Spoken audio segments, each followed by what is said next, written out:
Okay, so yesterday we have seen how the PyTest framework works and how our test cases are being made, how we can skip them, how we can parameterize them, group them, all that we have seen. Right. In the earlier classes, we have gone through how we can just open up different browsers and go to any of the URL that I want. Now, what's next in the process of automation? What next I will be doing? I will be navigating to some page, right? So any page I can take. Let's say I am going to take the official page of the train of our course. This is the page, this is the home page, right? Now on this page you can see a number of things. There is text written over here. There are different links through which you can navigate to some another page connected to this page. Then you can look for some videos directly from here. These are some buttons over here. You can read the review, all that over here. Also you can contact us if any case you want to contact us, there is some issue, you can contact us through the contact us part, right? Now how to actually do this all the same things using the Selenium code? How to do that? So over here we firstly need to extract the element from the web page. We need to look for that element on the page that yes, if I want to interact, I want to enter my name in a text box. I need to look on the page that whether that text box is available or it's not available. If it is available, if it is not hidden. I need to look for these few things. And to look for those things, I need to have it into my code. I have to take it into a variable or directly access it. I need to do that some things. Right? Now how to extract it? What elements I will majorly found? What all those things I'm going to have? So majorly on any of the web page, what we generally find? We find a text box. Contact us is always there. Then we have some static text as well. This is just the text. Then we have buttons are there. Then there are, if there is a form type structure that has been made, then you will also find some radio buttons. Then checkboxes might also be available on some pages. Then images on the web pages you will find. You need to look for the image that where it's being loading for. That thing you can do with the image. Links will be there. Drop downs will be there. These are the common elements that you will find on any of the web page. Might be on some page you find all. Might be on some page you don't get any. But that's not possible. Text box or text is always there. So these are the commonly found elements. We have to look for them one by one, that how to identify the text box and how to extract it using the code and keep it in with me and use it for my use. So let's just first take this text box into count. We'll talk about text box first. So over here, and these are some 6 text boxes over here. One of them is a drop down. This is a drop down out of which you can select your country from where you are contacting. So we'll take these 5, which are the simple text boxes. These will take in count. Let's say this name text box. Any of the web page that you will find along with the HTML page, when you will fire a request to navigate to some URL, a HTML page is returned. This is the HTML page which has been given to me. Along with that, the source of the page is also given, on which the whole code has been written for the designing of the page. So if you have to look for that what the source page of this website looks like, so you can just right click and go to inspect option. This is one way. Otherwise, you can press F12. That will also give you this kind of screen. This is the inspecting screen that you get, and in the inspecting screen, just wait, this is the page source.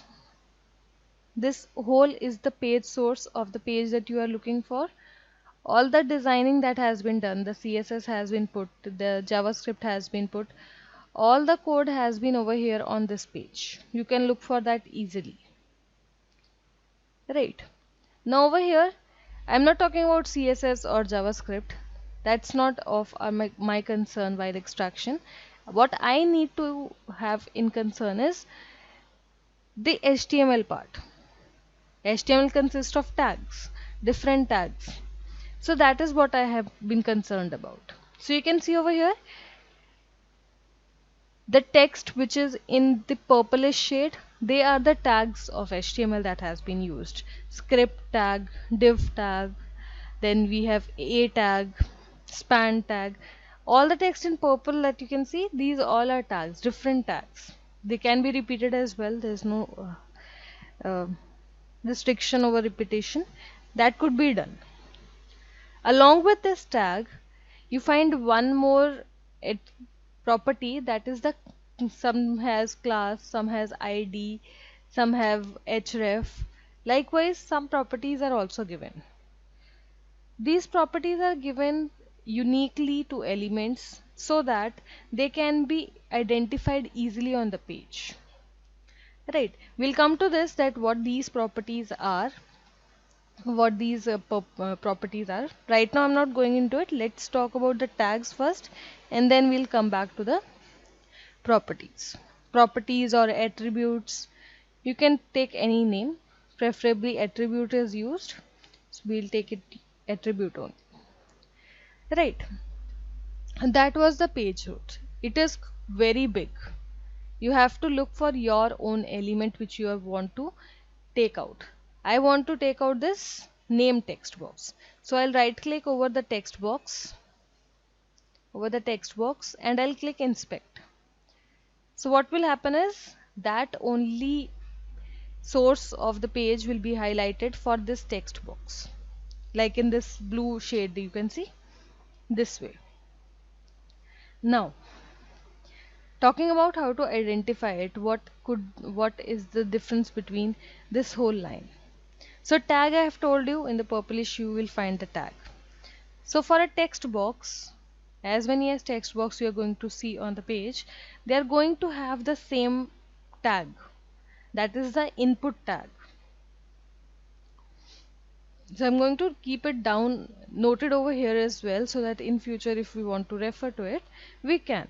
Right, so let's just have tag name over here, and that is input. Next is any of the element that you can see will have a mandatory property or attribute and an optional attribute along with it. Mandatory attribute and optional attribute.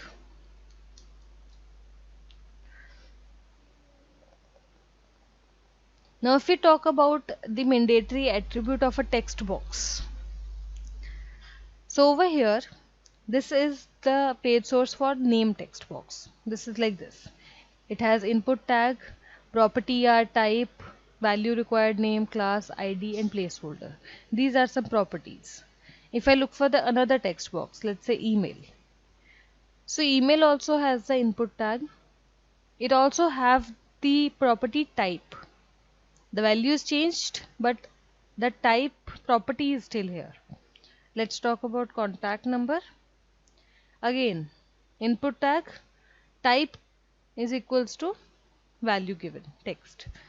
So over here, what we can see from these three occurrences, that tag is same, and there is a compulsory property which is coming, that is the type.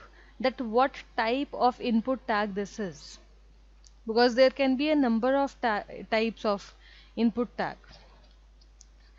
So the mandatory attribute for a text box is input equals to, type is equals to text.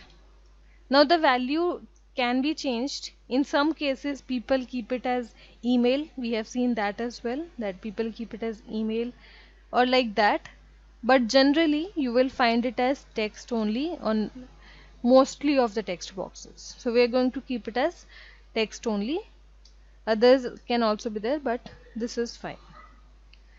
The optional attributes, right now I'm not going to discuss them. I'll be discussing once I cover all these, because optional attribute is common for all. So we'll discuss it at the end. Okay. After text box, let's talk about buttons. Text, I'll come to it in some time because it's totally different from what we are discussing right now. So that will come. Now button. This is a button that I have, the contact us button. Likewise, I may have more buttons on the page. If I inspect it, what do I get? It has the tag button, and again there is a attribute type, which is submit. If I look for another button,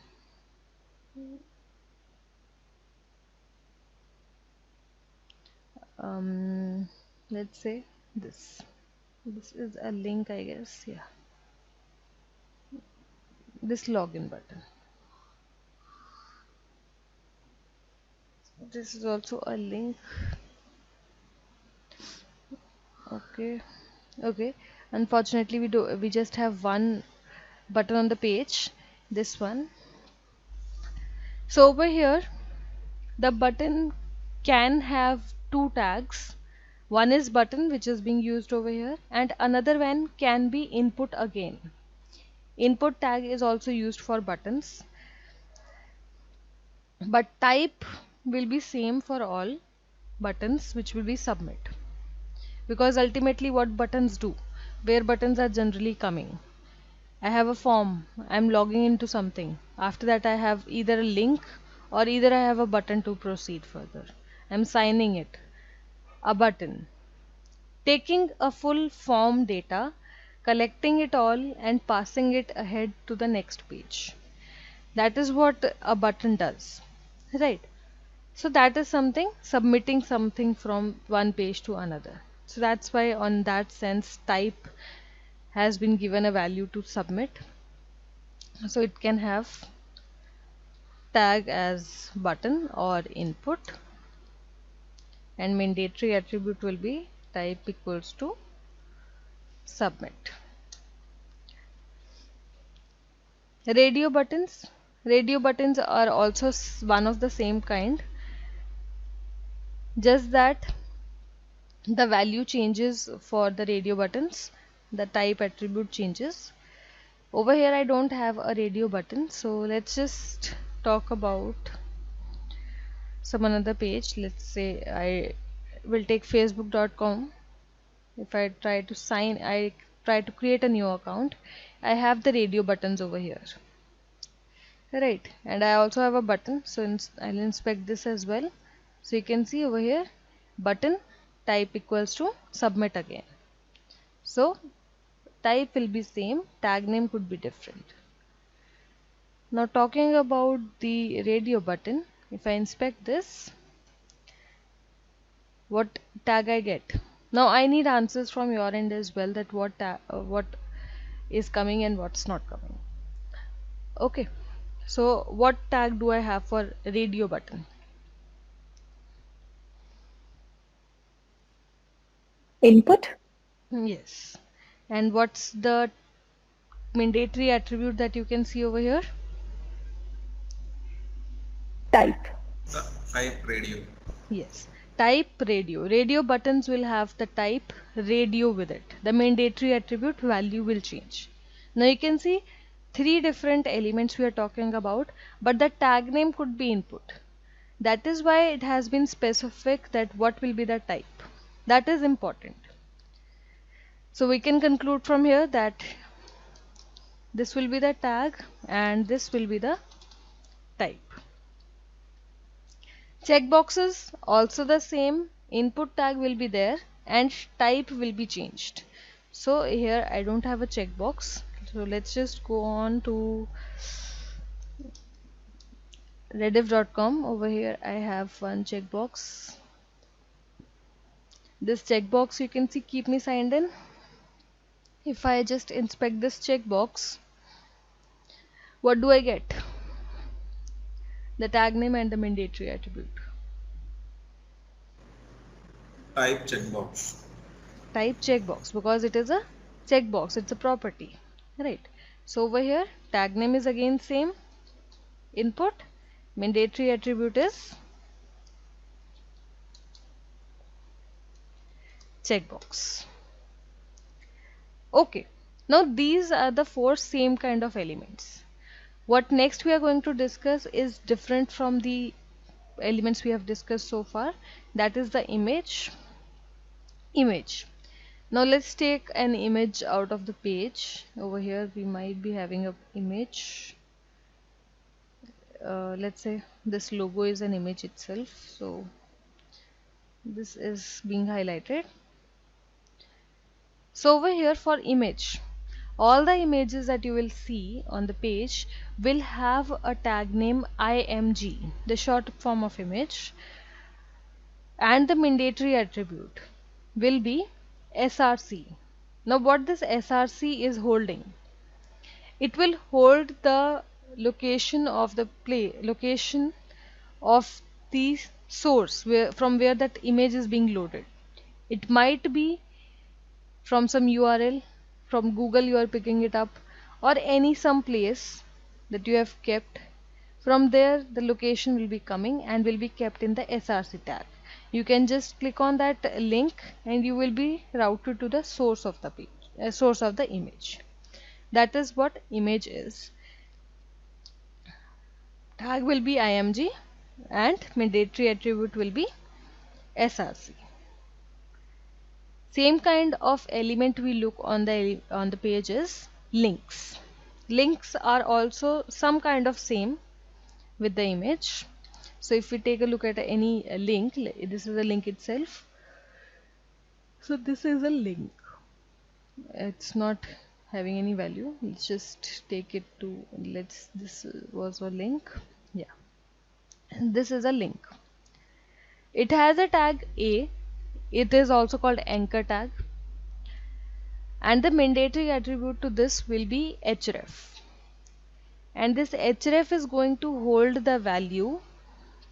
It's going to hold the value of the page where you will be routed after clicking on the link.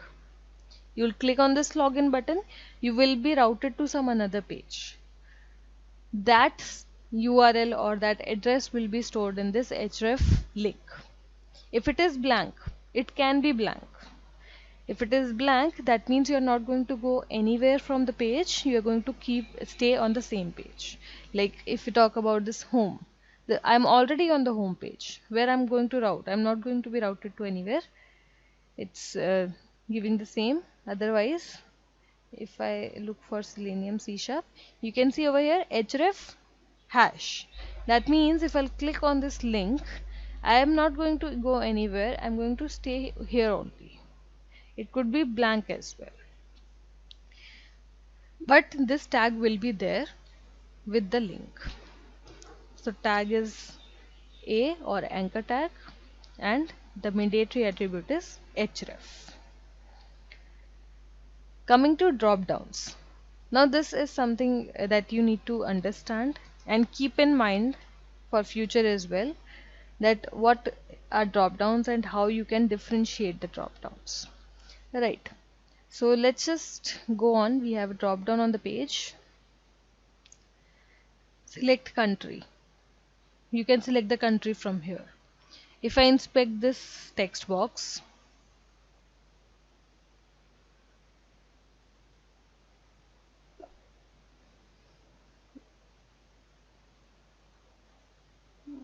what's wrong?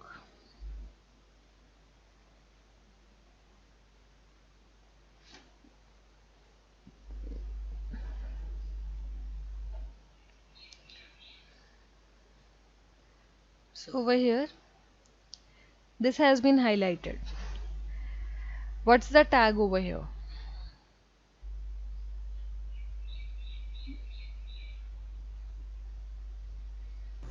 Select. Select. Right. And any kind of compulsory attribute that you can sense that this is the mandatory attribute with this tag and things such like that.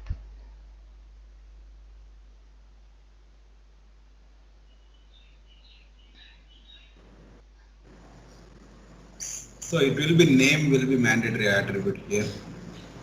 No, Name. no. Name is an optional attribute. I'll tell you why it is not considered as individual one. But for drop downs, the tag select is more than sufficient to identify that it is a drop down. It does not have any mandatory attribute. Select tag can have more of the attributes, any such.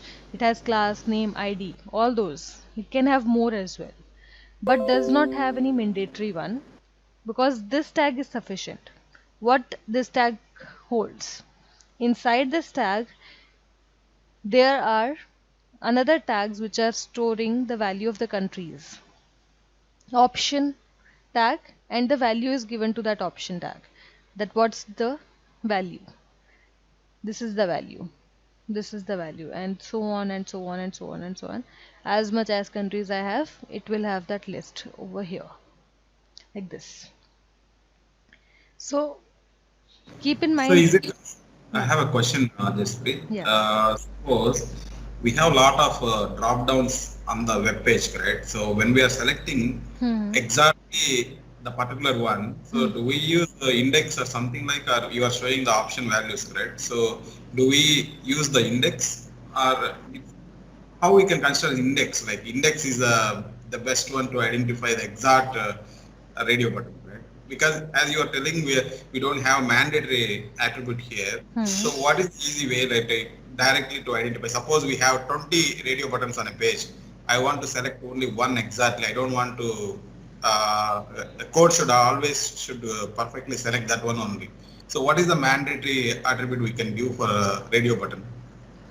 See, mandatory attributes cannot be used to identify elements from the web page. First thing. Why so? Because you have yourself seen that how many input tags we have encountered. More than 3 to 5? Okay. Right. Yes. So that cannot be used. There is some another way by which we are going to use it. Right now I'm just telling you that if you see that element, you can understand yourself that this is the mandatory attribute. How to identify it? I'm going to come to that in just 1 to 2 minutes. Just be with that, Okay. and then I'll tell Got you. it. Okay, Okay. fine. Thank you. Likewise, the drop downs. There are sometimes the custom drop downs as well on the page. Like if I show you over there, this seems like a drop down. It has just three values, so there is no scroll bar, but it seems like a drop down itself, right? But this is not a drop down. This is a custom made drop down which looks like the drop down, but it is not. You can see over here it has a tag. It is an anchor tag. So if any on the page, if you see something like a drop down, just inspect it first and see does it have a select tag or not. If it has a select tag, then you have to handle it the way drop downs will be handled. Otherwise, if it does not have a select tag, it is going to be operated as normal elements you are going to have. If it has a number of elements, 10 elements are there, look for that one element, make the identification for that, and then use it. That's the difference between. So do remember this because confuse this creates a lot of confusion in future. So just make sure drop downs are clear with you. Okay, and over here it is not applicable. Coming to the text. Now text are very wide. A designer can use a number of tags to put text inside. The static text which is already on the page, which you can see, like over here, this is a text. It is a static text. It's not going to change in years because this site is for that. So to store this value, h1 tag is used. The heading tag is used. Right. Likewise, this is also a text, assignment and quiz, which is inside a span tag. This is again a text. It is a p tag. If I look for more like this one, this is again in a p tag because it's wide paragraph. So it's inside the paragraph tag. Expand. LLB. And at the end also I have the text over here. These are links basically. So it's inside the p tag again. So text can be stored in any of the tag. It could have h tag, p tag, I, u, label, div, means any. I'm not going to bound it into some tags. I'll just will say dot dot dot. And text also does not bounded to some mandatory attribute. It is also not going to have any mandatory attribute. Now these were the information that how to identify the different elements on the page. Now talking about the optional attributes, by these optional attributes we are going to extract the elements from the page. What could be the optional attributes that we can use? Majorly, they can have any of them, but majorly there are three optional attributes, namely name, class, ID. And this can be any element can have 0 or 3 of the optional attributes. 0 or 3. Maybe some element does not have name, class, ID. None of the attribute is given to that element. Might be some of the element is there to which 3 of the element has been given. These are going to help you. Now inside these 3 also we have division, ID and name. These two optional attributes are such attributes which are unique on the page. If on a page some element has been given an ID and the value to that is value to that is username, let's say. So on the same page you will not find any of the element which will share the same ID which will have username as the value to it. You will not find that. Same case is with the name, that if some element has been given the optional attribute name and value is name itself, so you won't find the same value of the optional attribute name on the whole page. That is something about the ID and name. Now if I talk about class is such a optional attribute which can be shared by multiple elements on the page. Why so? Because classes are somewhat responsible for the look and feel of the element. Like over here, if we see these text boxes, you can see they look like same. They have the same look. Why is that? Because these elements are sharing the same class. There is a class named form control. And if I look for this as well, this will share the same class like this, form control. Again, contact number, same class, form control. So class attribute cannot be used to extract a unique element from the page. If you want to extract multiple elements, like you want to see how many elements share the same class, and that case you can use the class attribute, but otherwise for unique elements don't use the class attribute. Okay, this is one thing you need to be aware about.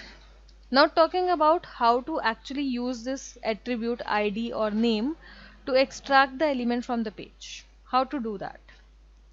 So for that we need to look for one topic over here, that is, if I look for selenium.dev in the documentation, currently to open the URL and the browser we are using the WebDriver class, right? Now to extract and interact with the elements we have a different class. And that class is web element class. If I open this class documentation, there are functions given inside. Clear. Some text boxes have a pre-default value given, like enter text, enter your name. That is already typed in the text box. You have to clear it and then type your name. Right. You have to click on either a button, a link, or an image or anything. The click function is available over here. These are some functionalities I am telling. Then ID, oh, not this one. Let's say send keys. I have to send some text inside the text box. Send keys is there for the function. Submit. There is a submit button at the end. Instead of extracting that particular button and clicking on it, you can call the submit button also. Text. It gives you the text of the element which is already defined in the page. Like the static text, you can get the static text value from this text attribute. Likewise, there are number of functions available, number of actions that you can take on an element. Now to extract them, there are commands. These are the commands. These find element, you can see these find element. There are a number of commands like find element over here. Talking about the first one, this is just find element. To this two attributes are given, two parameters are passed. One is by, that by which attribute you are going to extract the element. You are giving ID, you are giving name, what you are going to give. And the second parameter will be the value of it. That if you are using the ID attribute for an element, what is the value of that ID attribute? This is one function. Then we have specific function as well. This is general function. You can either use it for ID, for name, for class. You can use this anytime, right? Likewise, we have specific function as well. Like if I want to find element using the class name, just by class name. So I have the specific function over here, find element by class name, and I just have to give the value, that what's the name of the class, that I have to give. Similarly, I have it for ID, that find element by ID, and I have to pass on the value of the ID and name. There are more functions as well over here, like CSS selector, link text, then I have tag name. Tag name we have covered, that what tag names one element could have. So if you want, you can use these as well, but they are not suggested to use for unique element extraction. For multiple extraction, you can easily use it. You want to see how many input tags are there on the page, use the tag name and use that function find element by tag name and provide the name of the tag. XPath. Right now I'm not going into the another ones. I'm just talking about the optional attributes, that how actually optional attributes are extracted using these functions. So let's just go on and use these functions. So will make one more package over here, new package, day 4.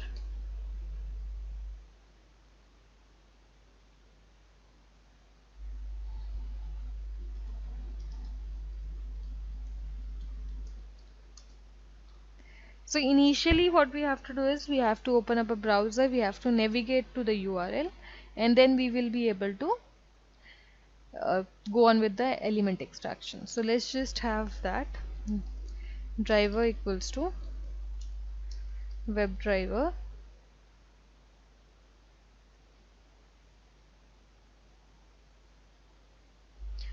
dot edge, let's use Edge browser, dot edge driver dot get to navigate to the URL. Let's say my URL is this only, selenium training.com.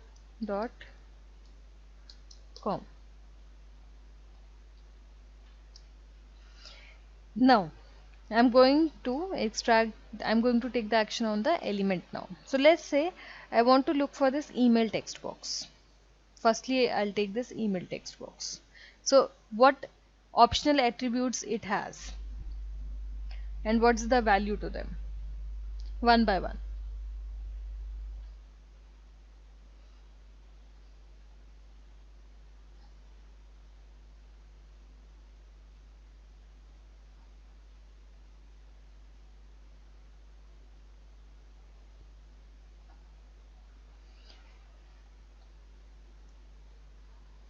It has 4 optional attributes: name, class, ID and placeholder. Placeholder is an additional argument which has been given. You can use that as well for extraction, but right now we are not going to take that. We are just going to take the ID, name and class. Right.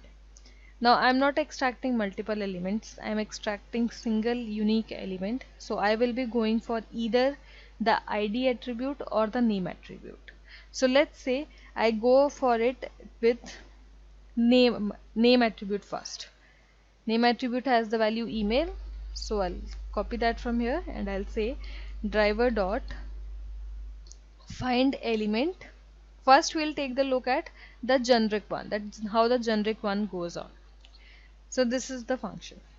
What I'm using the attribute name for the extraction, and the value to that attribute is email. I'll store this into a variable. This is the email text box equals to this, and after extraction what I want is I want to send something inside this text box. So I'll say email dot text box dot send keys. Let's say I'm sending some email xyz this. Okay, now what I want is, generally it opens up itself and after execution it quickly closes the browser. I don't want it to close automatically and quickly. I want it to see the final output. So I'll put some sleep time and then I'll use the command to close the browser. So I'll say time.sleep. This is to put pause on your code. So I'm going to put pause of 5 seconds. And after 5 seconds we will be in 5 seconds we will be able to see the output, that whether the email was entered in the text box or not, and then we'll quit the browser, we'll close the browser. So closing command is this quit browser. Okay, now if I save this and I run this,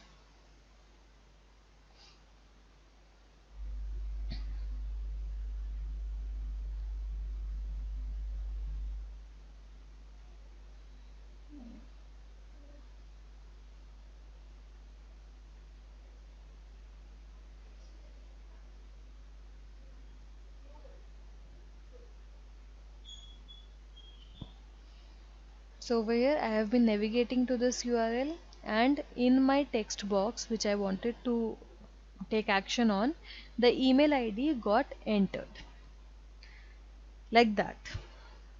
Simple. Now if I do the same thing with the specific command, I want to use the specific attribute that I want to do.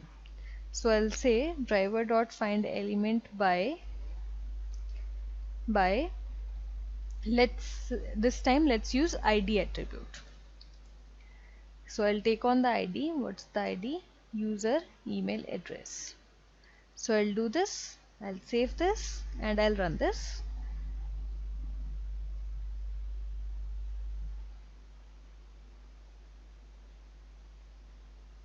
So again the same output, I got the email ID entered in the text box. This is not specific that you have to do it into 2 different steps. You can do the same thing in 1 step also. You can remove this part, and over here this also gets removed because I don't have any variable name. This extract the element dot what action you want to take, you can just tell that over here. Either it's a click, it's a type, it's a text, whatever you want, that will be in a single command as well. This also you can do. If I save this and I run this,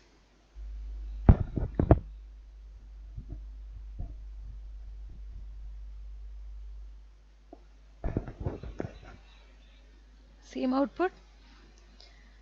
This way an element extraction can be done. Any question, any doubts over here?